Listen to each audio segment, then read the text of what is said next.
अस्सलाम वालेकुम रहमतुल्लाहि व बरकातुहू। पाकिस्तान बमुकाबला इंग्लैंड आखिरी टी20 यानी कि 7वां टी20 मैच खत्म हो चुका है अभी कभी, और पाकिस्तान क्रिकेट टीम का नतीजा भी आपके सामने आ चुका है। सारे छत्ते खुल चुके हैं। पाकिस्तान टीम की परफॉर्मेंस आपके सामने है।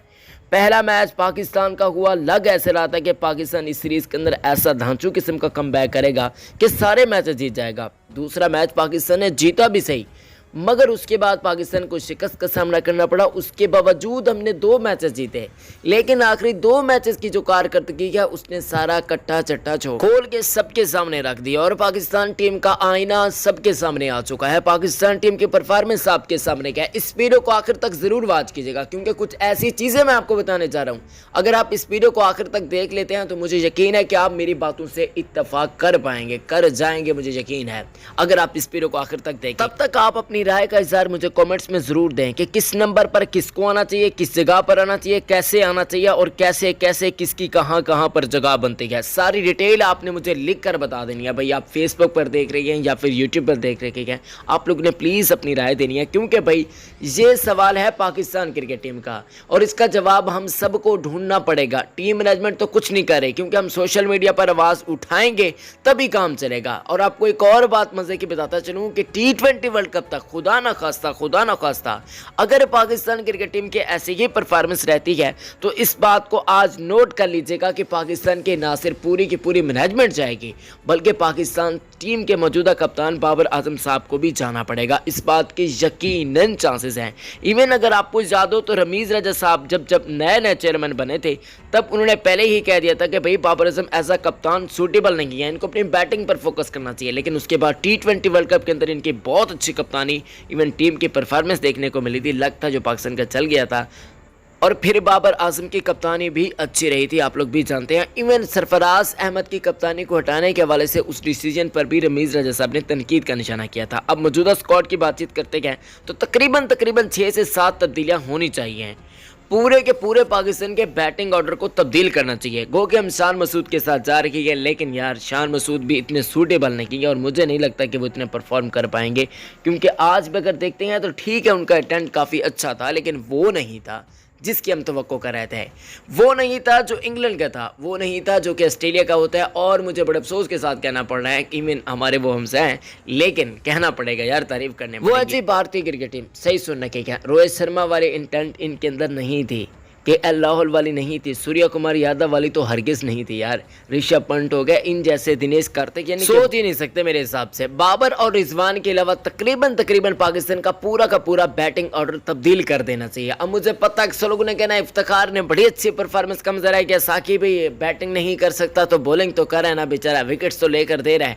कुछ लोग कहेंगे यार साकिब भाई आसिफ अली ने वो मैच जितवाया, वो जितवाया।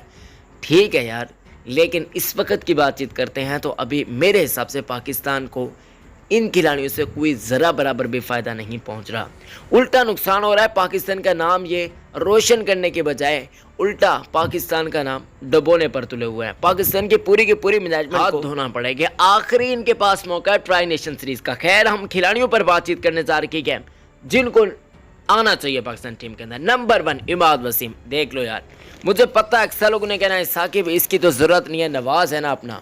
नवाज़ देखिए अच्छी परफॉर्मेंस कम ज़रा करते हैं, बहुत ही कमाल का बॉलर है, आपके सामने है, बहुत कमाल का ऑलराउंडर है, बल्कि इस बात में कोई भी शक नहीं किया। मगर नवाज़ की भी वो उतनी अच्छी परफॉर्मेंस नहीं देखने को मिल रही। बॉलिंग के अंदर वो काफ़ी ज़्यादा मार खा रही है।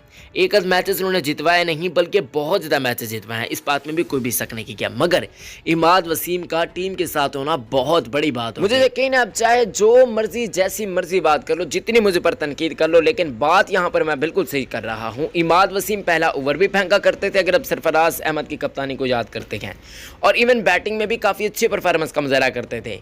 नवाज और इमाद का दोनों का होना टीम के अंदर बहुत ज़रूरी है। प्लेइंग 11 के अंदर तो दोनों नहीं खेल पाएंगे, अलबत्ता पाकिस्तानी स्क्वाड के अंदर दोनों हो सकते हैं। इवन वर्ल्ड कप के लिए भाई यकीनन मेरे हिसाब से जो होना चाहिए, वर्ल्ड कप के स्क्वाड के अंदर तब्दीली लाई गई तो इनको लाजमी से रखना चाहिए यार, इनकी पाकिस्तान टीम को बहुत ज़्यादा ज़रूरत है। नंबर 2 खिलाड़ी वो गए जनाब सरफराज अहमद। यहाँ पर भी मुझे पता है मुझ पर बहुत ज़्यादा लोगों ने तनकीद करनी है, साकिब भाई आप क्यों सरफराज को सपोर्ट करते हैं, किस वजह से सपोर्ट करते हैं।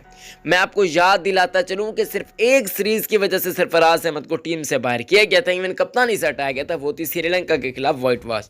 जबकि सरफराज अहमद की बजाय बाबर आजम की कप्तानी को देखते गए तो ठीक है, पाकिस्तान टीम मैचेस तो जीत रखी गया, कुछ मैचेस हम जीत सकते हैं, जीत रखी गए, बल्कि जीतने में भी हमें को देखने को मिले वो मैचेस, लेकिन हम जीते कैसे, बहुत ही आखिरी लम्हात के अंदर, बहुत ही आखिरी लम्हात के अंदर।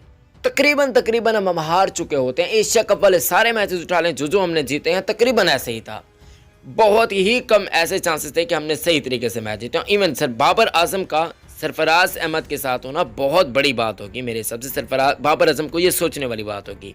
नंबर 3 शुएब मलिक, अगर सरफराज अहमद बेंच पर बैठे हों, अगर शुएब मलिक प्लेइंग 11 के अंदर खेल रखे हों, इवन इमाद वसीम चलें ठीक है बेंच पर बैठे हों, कितना ज़्यादा तजुर्बा होगा बाबर आजम के पास, कितना ज़्यादा इनको फ़ायदा होगा। बाबर आजम ये बात क्यों नहीं समझ रखे, वो समझते हैं कि शायद इन जैसे फजूल प्लेयर को खिलाकर मैं ऐसी परफॉर्मेंस दे दूंगा कि भाई बस पाकिस्तान का नाम रोशन कर दूंगा। ऐसा हरगिज़ नहीं होता, सीनियर्स के अलावा बिल्कुल चल नहीं सकते। अगर हम दुनिया की बड़ी बड़ी टीम्स को देखते हैं, साउथ अफ्रीका को देख लें, उन्होंने वाइन परनेल को बुला लिया। अगर हम इंग्लैंड की बातचीत करते हैं जो हमारे खिलाफ खेल रहे, क्या एलेक्स हेल्स को उन्होंने खिला लिया, कितने ज़्यादा इख्तलाफात होने के बावजूद। इन बेचारों के तो इख्तलाफात भी नहीं है यार, शुएब मलिक के तो कोई इख्तलाफ नहीं है पीसीबी के साथ, ठीक है वो खरी सच्ची बात करते हैं थोड़ी बहुत, लेकिन इतनी भी नहीं जितना एलेक्स हेल्स ने गुज़िश्ता माजी के अंदर इंग्लैंड बोर्ड के साथ किया है। तो ये सोचने वाली बात है, बाबर आजम को अकल आनी चाहिए और बाबर आजम को ये फैसले लेने पड़ेंगे। उसके बाद है जो उमर अकमल, जी हाँ, पाकिस्तान की मिडिल ऑर्डर की जो कमज़ोरी है ना, उसको हल करने में मेरे हिसाब से उमर अकमल कलीदी किरदार अदा कर सकते हैं। और उमर अकमल के पास इतनी एबिलिटी अभी भी मौजूद है, गो के उमर अकमल की क्रिकेट अभी बाकी होती हुई हमें नहीं दिखाई दी जा रही। मगर मेरे हिसाब से पाकिस्तान के मौजूदा मिडिल ऑर्डर को देखते हैं, इवन अगर हम डोमेस्टिक की तरफ आंख को बढ़ाते हैं तो वहाँ पर भी हमें ये साफ तौर पर दिखाई जा सकता है कि कोई ऐसा इम्पैक्टफुल नहीं है पाकिस्तान का मिडिल ऑर्डर खिलाड़ी। आप लोगों ने प्लीज़ मेरे को कमेंट सेक्शन में बताएं, इवन आसिफ अली से भी बेटर मैं इनको कहूँगा, क्योंकि आसिफ अली से भी ये बेटर साबित हो सकते हैं अगर इनको प्रॉपर सही तरीके से मेंटेन करके तरीके भी दिए जाए और लोग खिलाया भी। खैर हम क्या करें यार, पीसीबी तो इनको नेशनल हाई परफॉर्मेंस सेंटर के अंदर ही नहीं आने देता, पता नहीं क्या कर सकते हैं यार। ये पाकिस्तान क्रिकेट के साथ पता नहीं क्या हो रहा है और कब तक रहेगा, ये भी सोचने वाली बात है यार। खुदा का वास्ता है शर्जील खान को तो ला दो ना, ठीक है शर्जील खान का थोड़ा बहुत कसूर है, आप समझ सकते हैं, रमीज़ राजा साहब इस चीज़ के मुखालिफ हैं, मगर उन्होंने सारा काम बाबर आजम पर छोड़ा हुआ है कि बाबर आजम चाहेंगे तो खिलाड़ी आएंगे वरना नहीं आएंगे। ये रमीज़ राजा साहब कह चुके हैं, क्योंकि वो बाबर आजम से रिजल्ट एक्सपेक्ट कर रहे होते हैं जो कि उन्हें आजकल नहीं मिल रहा। तो अब रमीज़ राजा साहब भी आएंगे और अपना डिसीजन लेंगे मेरे हिसाब से, और वो बाबर आजम की कप्तानी का भी हो सकता है।